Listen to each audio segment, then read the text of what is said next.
ದೇಶದಲ್ಲಿ ಇನ್ನೆರಡು ತಿಂಗಳಲ್ಲಿ ಕೊರೋನಾಗೆ ಪೂರ್ಣ ಲಸಿಕೆ ಸಿಗೋ ವಿಶ್ವಾಸ ವ್ಯಕ್ತಪಡಿಸಿರುವಂಥವರು ಮೈಸೂರು ವಿಶ್ವವಿದ್ಯಾಲಯದ ವಿಶ್ರಾಂತ ಕುಲಪತಿ ಆಗಿರೋ ಜೊತೆಗೆ ಸ್ವತಃ ವಿಜ್ಞಾನಿಯಾಗಿರೋ ರಂಗಪ್ಪ ಅವರು ಒಂದು ಭರವಸೆಯನ್ನು ವ್ಯಕ್ತಪಡಿಸುವಂಥದ್ದು. ಈ ಕುರಿತಾಗಿ ಮಾತಾಡೋದಕ್ಕೆ ಸ್ವತಃ ರಂಗಪ್ಪ ನಮ್ಮ ಹುಡುಕಿದಾರೆ. ಸರ್, ಮೊದಲನೇದಾಗಿ ಈ ಒಂದು ಕೊರೋನಾ ವೈರಸ್ ಬಗ್ಗೆ ಸರ್ ಒಬ್ಬ ವಿಜ್ಞಾನಿಯಾಗಿ ಏನು ಹೇಳ್ತೀರಾ ಸರ್? ಈಗ ಕೊರೋನಾ ವೈರಸ್ 7-8 ತಿಂಗಳಿಂದ ಜನರು ಆತಂಕ ಪಡ್ತಾ ಇರ್ತಕ್ಕಂಥದ್ದನ್ನ ನಾವು ನೋಡಿದ್ದೀವಿ, ನೀವು ನೋಡಿದಿರಿ. ಕೊನೆಗೆ ಇನ್ನೂ 7-8 ತಿಂಗಳು ನಮಗೆ ಲಸಿಕೆ ಬಂದಿಲ್ಲ. ಜನರಿಗೆ ಆತಂಕ, ಲಸಿಕೆ ಬಂದಿದ್ದರೆ ನೆಮ್ಮದಿಯಿಂದ ಅವ್ರ ಜೀವನವನ್ನು ಮಾಡ್ತಿದ್ರು ಅಂತ. ಅಲ್ಲಿ ತನಕ ಹರಡುವಿಕೆ ಟ್ರಾನ್ಸ್ಮಿಟೆನ್ಸ್ ರೇಟು ಭಾಳ ಜಾಸ್ತಿ, ಬೇಗ ಹರಡುತ್ತೆ. ಆ ಹರಡೋದನ್ನು ಅವಾಯ್ಡ್ ಮಾಡೋಕ್ಕೆ ಮಾಸ್ಕ್ ಇದೆ, ಮಾಸ್ಕ್ ಯೂಸ್ ಮಾಡಬೇಕು. ಮುಟ್ಟಿದ್ರೆ ಕೈಯೆಲ್ಲ ವಾಶ್ ಮಾಡ್ಕೋಬೇಕು. ಆಲ್ಕೋಹಾಲ್ ಇರ್ತಕ್ಕಂಥ ಬೇಸ್ಟು ಯಾವುದಾದ್ರು ಸೋಪ್ ಡಿಟರ್ಜೆಂಟಲ್ಲಿ ಕೈ ವಾಶ್ ಮಾಡಿಕೊಂಡ್ರೆ ಖಂಡಿತ ಇದಿರಲ್ಲ. ಇದು ವೀಕ್ ವೈರಸ್ ಆದ್ದರಿಂದನೇ ಮಾಸ್ಕ್ ಹಾಕ್ಕೊಂಡ್ರೆ ಹೊಡೆಯಲ್ಲ, ಕೈ ಹ್ಯಾಂಡ್ ವಾಶ್ ಮಾಡಿಕೊಂಡ್ರೆ ನಮಗೆ ತಗಲಲ್ಲ ಅನ್ನೋದು ಇದು ಎಸ್ಟಾಬ್ಲಿಷ್ಡ್ ಫ್ಯಾಕ್ಟ್ಸ್, ಕ್ಯಾರೆಕ್ಟರಿಸ್ಟಿಕ್ ಪ್ರಾಪರ್ಟೀಸ್ ಅದರದ್ದು. ನಾವು ಜ್ವರ ಬಂದಾಗ ಮನೆಯಲ್ಲಿ ಹೇಗೆ ಯಾವ ರೀತಿಯಲ್ಲಿ ಮನೆಯವರೆಲ್ಲರೂ ಕೂಡ ಅಲರ್ಟ್ ಆಗಿರ್ತೀರಿ. ಅವನಿಗೆ ಜ್ವರ ಬಂದಾಗ ಅವನ ಜೊತೆ ಇರದೆ ಜ್ವರ ಎಲ್ರಿಗೂ ಬಂದುಬಿಡುತ್ತೆ ಅದು ಪಕ್ಕದಲ್ಲಿದ್ದಾಗ. ಇದು ಅದೇ ರೀತಿ ರೀ, ಬಂದರೆ ಮೆಡಿಸಿನ್ಸ್ನ ಸ್ಟ್ರಿಕ್ಟಾಗಿ ತಗೊಂಡ್ರೆ ಅದಕ್ಕಿರೋ ಮೆಡಿಸಿನ್ಸಿಗೇನು ನಾವು ಜನರಲ್ ಮೆಡಿಸಿನ್ಸ್ನ ಕೊಡ್ತಿದ್ದಾರೆ ತೊಗೊಂಡ್ರೆ ಕರೋನಾ ಅದು ಕೂಡ 8-10 ದಿವಸದಲ್ಲಿ ಹೋಗುತ್ತೆ.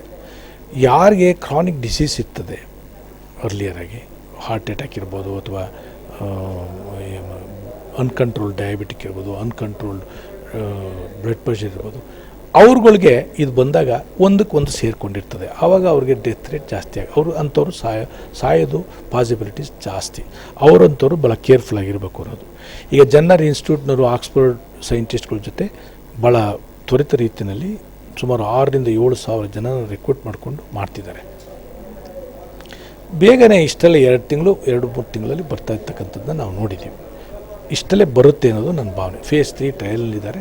ಖಂಡಿತ ಇಷ್ಟರಲ್ಲಿ ಲಸಿಕೆ ಬರ್ತದೆ, ಆತಂಕ ಪಡಬೇಕಾದ ಅವಶ್ಯಕತೆ ಇಲ್ಲ. ಅಲ್ಲಿ ತನಕ ಮಾಸ್ಕು ಅಥವಾ ಇನ್ನೊಂದಿದೆ, ಇದನ್ನು ನಾವು ಉಪಯೋಗ ಮಾಡ್ಕೋಬೇಕು. ಸರ್, ಎಲ್ಲೋ ಒಂದು ಕಡೆ ಈ ಕೊರೋನಾ ವೈರಸ್ಸು ಮಾರಣಾಂತಿಕವಾಗ್ತಿದೆಯಾ ಅನ್ನೋ ಒಂದು ಅನುಮಾನ ಅಥವಾ ಆತಂಕ ಕೂಡ ಕಾಡ್ತಿರೋಂಥದ್ದು ಸರ್. ಈ ಕುರಿತಾಗಿ ಏನು ಹೇಳ್ತೀರಾ ಸರ್?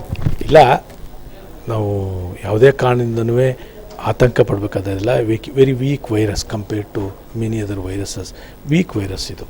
ಯಾವುದೇ ಕಾರಣದಿಂದನೂ ನೀವು ಆತಂಕ ಪಡಬೇಕಾದ ಅವಶ್ಯಕತೆ ಇಲ್ಲ. ಪ್ರಿಕಾಷನರಿ ಮೆಷರ್ಸ್ ತಗೊಂಡ್ರೆ ಏನೂ ಆಗ್ಲಿಕ್ಕೆ ಸಾಧ್ಯ ಇಲ್ಲ. ನೀವು ಅದಕ್ಕೆ ಆತಂಕ ಪಡಬೇಕಾದ ಅವಶ್ಯಕತೆಯೇ ಇಲ್ಲ. ಸರ್, ಈ ಕೊರೋನಾ ವೈರಸ್ ಅಷ್ಟೊಂದು ವೀಕ್ ಆಗಿದ್ರೆ ಯಾಕೆ ಡೆತ್ ರೇಟ್ ಇಷ್ಟೊಂದು ಡೆತ್ ರೇಟ್ ಜಾಸ್ತಿ ಆಗ್ತಿರೋಂಥದ್ದು? ಎಷ್ಟು ಡೆತ್ ರೇಟ್ ಇದೆ ತೋರಿಸಿ.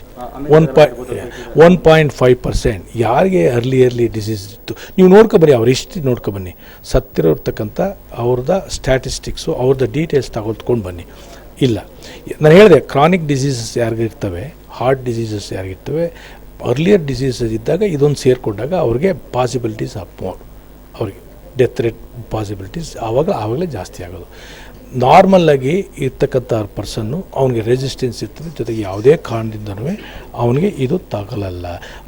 ತೆಗೆದ್ರೂ ಕೂಡ ಜಸ್ಟ್ ಲೈಕ್ ಜ್ವರ ನೆಗಡಿ ಬಂದ ರೀತಿಯಲ್ಲಿ ಬರ್ತದೆ, ಹೋಗ್ತದೆ. ಅದನ್ನು ಯಾಕೆ ಈ ಒಂದು ಕೊರೋನಾ ವೈರಸ್ಗೆ ಲಸಿಕೆ ಕಂಡುಹಿಡಿಯೋದ್ರಲ್ಲಿ ಸಾಕಷ್ಟು ವಿಳಂಬ ಆಗ್ತಿರುವಂಥದ್ದು ಸರ್? ಇಲ್ಲ, ವಿಳಂಬ ಏನಾಗಿಲ್ಲ. ನೀವು ಹಿಂದಿನ ಲೆಕ್ಕ ಹಾಕಿ, ಹಳೇದು ನೋಡಿದ್ರೆ 2.5 ವರ್ಷ ಲಸಿಕೆ. ಇವತ್ತು ನಾಟಿ ಒಂದು 6 ಮಂತ್ಸ್ 7 ಮಂತ್ಸ್ 8 ಮಂತ್ಸ್ ಆಗಿಲ್ಲ, 8 ಮಂತ್ಸ್ ಆಗಿಲ್ಲ, ಇನ್ನು ಇಷ್ಟಲ್ಲೇ ಬರ್ತಾ ಇದೆಯಲ್ಲ. ಖಂಡಿತ ಇನ್ನು 2-3 ತಿಂಗಳಲ್ಲೇ ಬರ್ತದೆ. 1 ಇಯರ್ ಒಳಗೇ ಲಸಿಕೆ ಬರ್ತಾಯಿದೆ. ಹಿಂದೆ 2 ವರ್ಷ 2.5 ವರ್ಷ ಆಗ್ತಿತ್ತು. ಆದರೆ ವಿಜ್ಞಾನ ಬೆಳೀತಾ ಇದೆ, ಸಂಶೋಧನೆ ಕೂಡ ವೇಗವಾಗಿ ಹೋಗ್ತಾ ಇದೆ. ಖಂಡಿತ ಲಸಿಕೆ ಬರ್ತದೆ. ನೀವೇನು ಆತಂಕ ಪಡಬೇಕಾದ ಅವಶ್ಯಕತೆ ಇಲ್ಲ, ಏನು ವರಿ ಮಾಡಬೇಕಾದಂಥ ಅವಶ್ಯಕತೆ ಇಲ್ಲ. ಹೆಚ್ಚಿಗೆ ತಿಂಗಳುಗಳು ಕಳೆದಿಲ್ವಲ್ಲ, 7-8 ತಿಂಗಳಲ್ಲೇ ಇದು ಮಾಡ್ತಿರ್ತಕ್ಕಂಥದ್ದು.